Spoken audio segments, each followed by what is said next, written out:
Okay, so we're diving deep today, right into some of the latest developments you've been looking into in AI. Looks like a lot of new models and pretty big questions about where this is all headed. Yeah, I mean, things are moving fast, like with Meta's Llama 4, for instance. Um, Yeah, that one got a lot of attention, didn't it? it did early on. But then, well, there were some, mixed reactions once people started really digging in. Yeah, the release seemed to come out of nowhere, and then there's all this talk about the two new medium-sized, what were they called? Mixture of experts A models. mixture of experts, right? Basically, different parts of the model specialized in different tasks, kind Yeah, of like, experts in a team. makes sense. Yeah. And then there's the big one they're promising, the 2 trillion parameter model. That's aiming for state-of-the-art performance, I guess. Supposedly, yeah. Yeah. They're really pushing some boundaries there, technically. Yeah, I mean, looking at your notes, it's all chameleon fusion and chunked attention and And training on a ton of data, like up to 40 trillion tokens. It's a huge amount. but one thing that stood out to me is, well, how much can we really trust what we're hearing about all of this? I mean, there were those questions about transparency and the benchmarks they use. Right. Right. Like for the El Marina benchmark, they apparently used some kind of experimental version. And then when independent researchers tried to replicate the results, well, they didn't always get the same amazing performance they were claiming. So it's kind of a reminder that, not everything is always as good as it sounds at first. Especially with all the hype that surrounds these big AI releases. Definitely. Yeah. And there were even those rumors, which Meta denied, about them rushing the training to meet some deadline Zuckerberg had set. Ah, right, right. I remember seeing something about that. And then there's the smaller Scout model, the 109 billion parameter one. Seems like that still needs a ton of GPU power to run, even though it's smaller. Oh, yeah, that one requires some serious hardware. And that whole thing about the 10 million token context window, well, some people are saying that's a bit of a stretch considering the size of its training data. So lots to unpack there, and it's not all clear cut. But moving on, you had some notes on DeepSeek R1 as well. Seems like that one's actually flying under the radar a bit, but the performance is really solid. Yeah, DeepSeek is definitely one to watch. It's especially good for what's called retrieval augmented generation, or R. Mm, Basically, it can pull in external information to answer your questions, which is pretty powerful. interesting. RIG seems like a really useful approach. Okay, and then there's Gemini 2.5 Pro, which I guess is generally pretty strong, but you pointed out that it's weirdly bad at tic-tac-toe?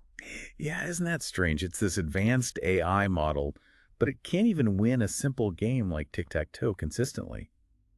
I guess it just shows that even these sophisticated systems still have these unexpected weaknesses. They're not quite human-like intelligence yet. Makes you wonder what's going on under the hood there. And hey, while we're talking models, Mistral Small 3.1 is now available in Alama. Oh, that's a big deal. Alama makes it so much easier for developers to use these models. This is definitely going to make Mistral more accessible. More accessible AI, that's always good. And you mentioned some things about Kirin 2.5 too, improvements in coding, handling longer text. It sounds like they've made some good strides there. Right. Quind is definitely getting better, although early experiments suggest it might not be the best when it comes to fine-tuning for more complex reasoning tasks. There are some limitations there, apparently. Got it.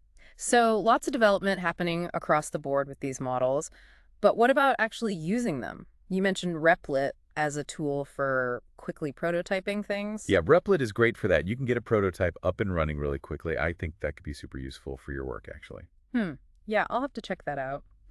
And then there's this idea from OpenAI about a dedicated AI personal device. I'm not sure what to make of that yet. It's definitely an interesting concept.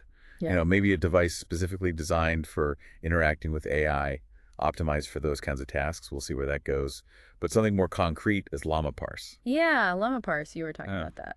Well, they've got this new layout agent that's supposed to be much better at understanding the layout of documents. Mm-hmm. So if you're trying to extract information from PDFs or other documents, that could be a big help. It's a real tangible step forward in that area. Yeah, that's cool. And then you've got the whole model context protocol thing, MCP. Yeah, It seems like that's gaining traction. it is. MCP standardizes how these AI models can connect to other tools, and that's key for building more integrated systems. Right. I mean, you don't want every AI model having its own way of talking to other tools. Right, like a universal language for them to communicate. Exactly. Of course, the more you connect things, the more you have to think about security. That's another big concern is coming up with MCP. Yeah, security is always a big deal. And speaking of tools, it seems like there's a lot of focus on AI-assisted coding right now. You mentioned some resources popping up for MCP servers within the Cursor editor. Yeah, Cursor's really embracing that. And it makes sense. I mean, programmers are going to be some of the first to really benefit from these advances in AI. It's changing how we work, for sure. And it's interesting that Perplexity AI is actually listening to its users and trying to improve based on their feedback. They're asking what needs to be better, which is great to see. That's a good sign. It shows they're focused on what users actually need, which is ultimately what matters. Absolutely. And on the company side of things, it looks like Mistral AI is on a hiring spree. They're also partnering up with CMA, CGM, that big shipping company. Interesting moves. Yeah, Mistral is definitely one to keep an eye on. They seem to be growing pretty rapidly. And then you've got Google, always a big player. They've launched these Project Astra features within their Gemini apps. Basically, they're trying to make AI more accessible on Android phones and such. So bringing AI to the masses, and after all the back and forth with Llama 4, it seems like Meta's shifting gears a bit. It does. They're talking about focusing on the quality of the releases over just the quantity. Which, honestly, after all the, noise around Llama 4, maybe that's a good thing. Yeah, I think it's a sign that the field is maturing. You can't just throw out half-baked models and expect people to be impressed anymore. Real-world performance and making users happy, that's what's going to matter in the long run. Makes sense. Now, stepping back a bit, you also had some notes on broader economic factors. Tariffs, trade policies, their effect on GDP, pretty big picture stuff. Right. It all ties in. I mean, these technologies are going to have an impact on the economy in a lot of ways.